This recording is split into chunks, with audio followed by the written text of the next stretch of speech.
Halo teman-teman semuanya, assalamualaikum. Jumpa lagi dengan saya Mara sayang. Selamat malam semuanya. Sekarang sudah malam ya, tapi nggak apa-apa. Aku mau sedikit membuat video dulu atau membuat informasi dulu buat teman-teman semua. Dan ini tuh ada info terbaru dari saya ya. Sebetulnya sih saya itu sudah sering banget membuat informasi tentang persyaratan pulang Indonesia atau pulang cuti ke Indonesia ya. Tapi nggak apa-apa, saya bahas lagi karena ada sedikit tambahan ya teman-teman ya. Dan buat teman-teman semua yang baru menemukan channel saya, jangan lupa juga dong untuk like, komen, dan subscribe-nya ya. Terima kasih. Dan silahkan disimak sampai selesai ya teman-teman ya. Jadi ini tuh ada sedikit tambahan sih ya buat teman-teman semua yang dari luar negeri ingin pulang ke Indonesia, entah itu pulang lepas atau pulang cuti atau habis jalan-jalan dari luar negeri gitu ya kan. Itu persyaratannya tentunya selain dokumen dan tiket pesawat itu diwajibkan juga mengisi e-custom declaration. Dan tentunya kalian sudah tahu semua dong, dan tentunya kalian juga sudah sering banget menonton video saya ya, dimana-mana ada video saya. Nggak apa-apa ya teman-teman ya, karena memang konten saya itu lebih ke informasi sih ya, dan saya lebih sukanya informasi aja sih. Tapi kadang juga saya itu suka nge-vlog juga sih, kadang-kadang gitu ya. Jadi seitunya aku aja lah, suka-suka saya aja gitu ya. Nah jadi buat teman-teman yang dari luar negeri ingin pulang cuti ya, dan tentunya pulang cuti atau pulang lepas lah, jangan kita itu kerja di luar negeri dan sudah finish kontrak nih dan nggak mau nama lagi dan ingin pulang ke Indonesia gitu ya kan. Tentunya persyaratannya itu harus paspor juga ya. Paspor ini untuk yang pulang lepas ya teman-teman, cukup paspor aja dan tiket satu kali jalan ya. Dan untuk visanya nggak apa-apa sampai berakhir visa juga, soalnya kemarin saya pribadi juga saya itu sampai habis visanya ya teman-teman ya. Saya habis visa itu nggak apa-apa. Jadi sebetulnya itu kita itu walaupun berakhirnya contoh itu tanggal 3 misalkan ya, terus kita itu pulangnya itu tanggal 15, itu nggak apa-apa. Jadi setelah habis masa visa berlaku, kita itu masih ada waktu 15 hari sebetulnya ya teman-teman ya. Jadi seperti itu. Ini untuk yang di Hongkong ya, tapi saya nggak tahu juga sih kalau di negara lain apakah sama gitu. Kalau di Hongkong seperti itu, walaupun kita last visanya tanggal 3 terus pulangnya nanti ya 15 hari kemudian gitu, itu nggak apa-apa ya teman-teman. Jadi masih boleh ya, jadi masih ada waktu gitu ya teman-teman, jangan takut gitu ya. Nah terus teman-teman juga harus mengisi e-custom declaration atau ACD ya, dan ini linknya ya, atau teman-teman juga bisa cek di deskripsi saya ya, sudah saya cantumkan. Dan untuk tutorialnya teman-teman juga bisa menyimak video saya yang sebelumnya ya, sudah banyak sekali saya membuat tutorialnya ya, silahkan kalian disimak aja ya. Dan di sana saya sudah menjelaskan sedetail mungkin gitu ya teman-teman. Nah untuk pengisian e-custom declaration atau ACD ini dilakukan 2 hari sebelum penerbangan ya teman-teman ya.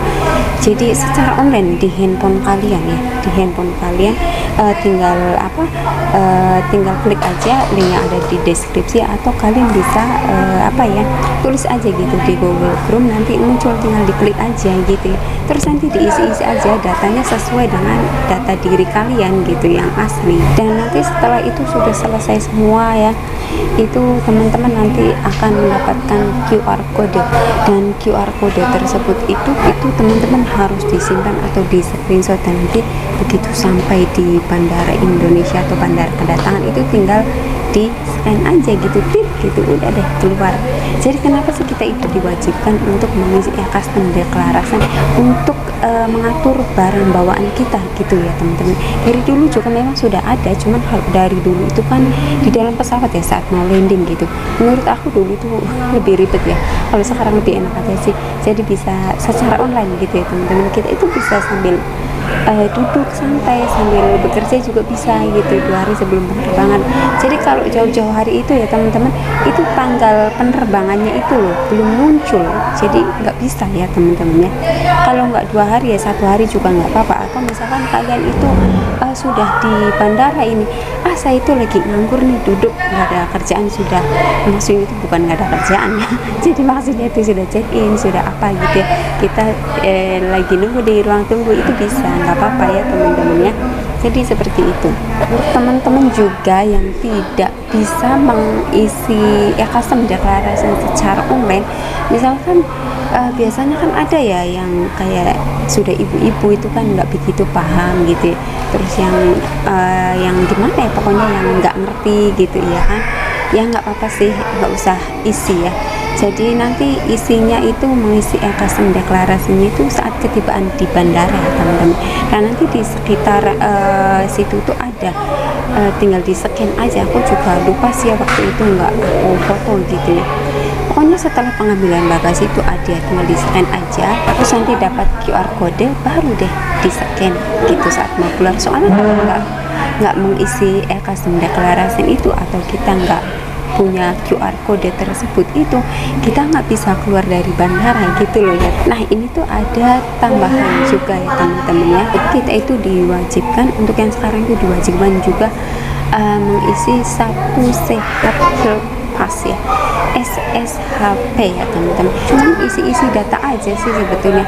Nah untuk mengisi satu sehat health pass ini atau SSHP ini, teman-teman mengisinya kalau sudah check in. Soalnya di situ itu harus mengisi nomor kursi teman-teman, makanya harus sesudah check in ya.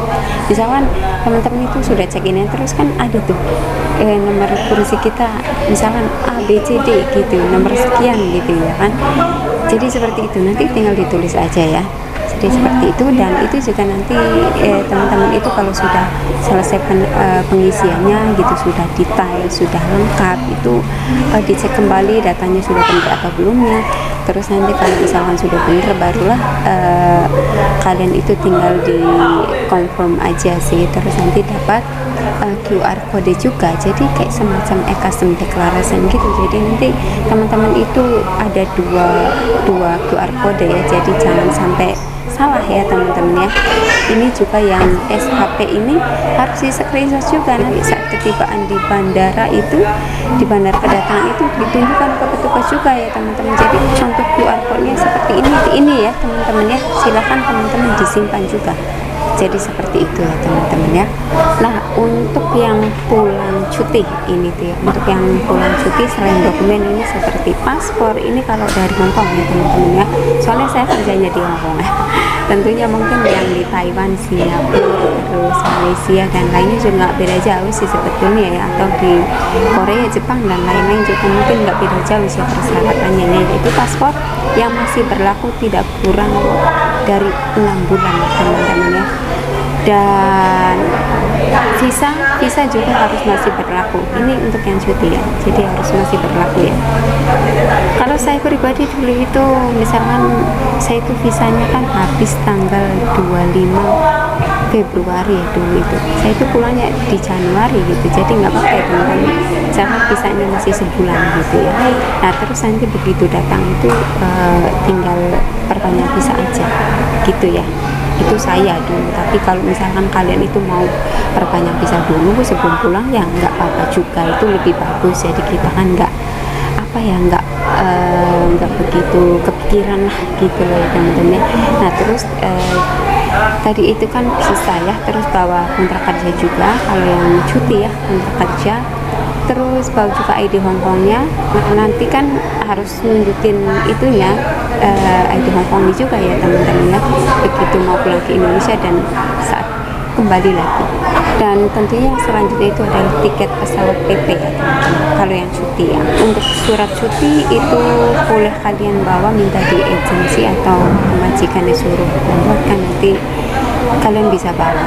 Jadi seperti itu. Kalau nggak bawa juga nggak apa-apa, nggak masalah. Soalnya dulu saya juga sering cuti bolak-balik itu, saya nggak pernah bawa surat cuti ya teman-teman, tapi aman alhamdulillah ya teman-teman. Jadi seperti itu persyaratannya ya. Persyaratan terbarunya sebetulnya sih nggak beda jauh sih, cuman ada tambahan itu aja sih, yang satu sehat health pass itu ya teman-teman ya. Jadi untuk yang lainnya sama aja. Dan menurut aku untuk yang sekarang pulang Indo itu nggak seribet dan nggak rumit yang kita bayangkan atau yang diinfokan oleh teman-teman yang lain, begini begitu enggak. Padahal orang kemarin saja saya pulang itu aman-aman saja gitu loh ya teman-teman. Yang penting mengisi custom declaration, dapat QR code, udah kita scan bisa keluar, udah gitu loh. Indonesia sekarang aman banget, saya tuh udah tahu gitu loh ya teman-teman, soalnya saya sudah sering bolak-balik gitu ya. Alhamdulillah aku tuh selalu aman sih ya tiap pulang pergi ke Indonesia dan Hong Kong. Jadi seperti itu. Untuk pendaftaran emailnya ya, biasanya kan ada juga nanya ke saya, Kak kalau pulang cuti ini ya harus daftar email? Enggak, kalau menurut saya sih tidak perlu ya teman-teman, soalnya kita kan cuti nanti kan balik lagi. Jadi untuk sementara teman-teman itu bisa sih kayak misalkan kayak hotspot dari handphone satunya lagi, mau pakai wifi, ada wifi ya pakai wifi dulu, itu sebetulnya nggak apa-apa. Soalnya apa ya, rugi juga sih kalau misalkan kita pulang cuti terus didaftarkan email gitu. Sebetulnya sih nggak apa-apa sih kalau misalkan kalian mau daftarkan aja gitu. Cuman kalau saya pribadi udahlah nggak usah gitu, soalnya saya kan cutinya cuma 3 minggu gitu paling lama itu. Jadi terus takutnya juga kan nanti HP-nya kan rusak, terus saya pengen ganti HP yang lain gitu. Tapi buat teman-teman yang pulang lepas dan nggak balik lagi ke luar negeri gitu ya, saya sarankan untuk mendaftar email handphone ya teman-teman ya, biar handphone kalian bisa aktif dan bisa memakai internet di Indonesia dengan lancar. Soalnya tahu sendiri kan, kita itu kalau nggak ada internet itu mumpet banget. Oh ya teman-teman, ini tuh ada juga ya yang nanya sama aku tuh ya, sering banget di komentaran itu ya, Kak kalau misalkan kita perginya berdua atau berlima gitu ya, satu keluarga gitu, emang sih custom deklarasinya itu apakah satu persatu gitu, misalkan 5 orang ya 5 QR code gitu ya, itu nggak perlu ya teman-teman. Di situ kan ada tulisan saat pengisian custom deklarasi itu anggota keluarganya ada berapa, jadi nggak apa-apa disatuin aja. Jadi kita 5 orang itu ya satu QR code, jadi dituliskan aja sesuai, misalkan kita itu pulangnya berlima ya udah anggotanya 5 gitu ya kan, misalkan yang dewasa berapa terus anak-anak berapa gitu ya kan. Jadi seperti itu, nanti kan misalkan mau di-scan itu bilang aja ke petugasnya ini kita bareng-bareng satu keluarga gitu ya kan. Soalnya dulu juga waktu ibu saya apa sih namanya pulang umroh itu, yang rombongan umroh haji juga mungkin kayaknya sih seperti itu ya teman-teman ya, rombongan gitu sekalian. Jadi memang di situ juga ada keterangannya sih memang, jadi nggak harus misalkan satu orang daftar sendiri ya, nggak apa-apa sih kalau kalian maunya seperti itu, nggak apa-apa. Tapi menurut saya sih misalkan kayak satu keluarga kita itu ibu dan bapak berdua ya, terus anaknya ada 3, di sekalian aja gitu, jadi lebih enak, nggak ribet gitu ya teman-teman. Jadi seperti itu ya. Nah untuk pendaftaran emailnya sendiri, buat teman-teman yang ingin mendaftarkan email ya, misalkan kalian itu nggak bisa di lewat handphone atau secara online, teman-teman juga bisa mendaftarnya saat ketibaan di bandara ya teman-teman ya. Jadi di situ ada nanti posko pendaftaran email ya, kalian datang aja ke situ dan minta bantuan ke petugas, nanti didaftarin, itu nanti handphonenya langsung aktif ya teman-teman ya. Jadi seperti itu. Dan buat teman-teman yang ingin mendaftar emailnya di kota teman-teman, yang di kota terdekat di kota kalian itu, minta QR code dulu ya untuk pendaftaran email biar gratis ya teman-teman. Jadi seperti itu, minta ke petugas, Pak nanti minta dong QR kodenya gitu ya untuk pendaftaran email nanti di kota saya gitu, setelah saya nyampe di rumah gitu. Itu jangkanya juga harus tidak lebih dari 60 hari ya teman-teman ya. Jadi seperti itu. Jadi kalau ada QR kodenya itu, nanti misalkan kita itu lupa ya daftar emailnya di saat ketibaan di bandara, teman-teman itu bisa mendaftar di kota teman-teman masing-masing yang terdekat gitu, di kantor bea cukai terdekat di kota kalian gitu ya. Terus nanti tinggal ditunjukin aja paspor dan boarding passnya. Jadi seperti itu ya, dan ditunjukkan juga kodenya untuk pendaftaran emailnya. Jadi itu nantinya akan gratis, nggak bayar. Tapi ya tergantung juga sih, kadang ada juga sih petugasnya yang kayak gimana gitu. Tapi kalau sudah melewati batas ya mungkin memang harus bayar ya teman-teman. Kan kalau baru 2 hari atau 3 hari itu nggak apa-apa ya, kurang dari seminggu itu mungkin masih gratis. Oke teman-teman, sampai di sini dulu video saya hari ini. Semoga bermanfaat buat teman-teman semuanya. Terima kasih and bye bye. See you on next video.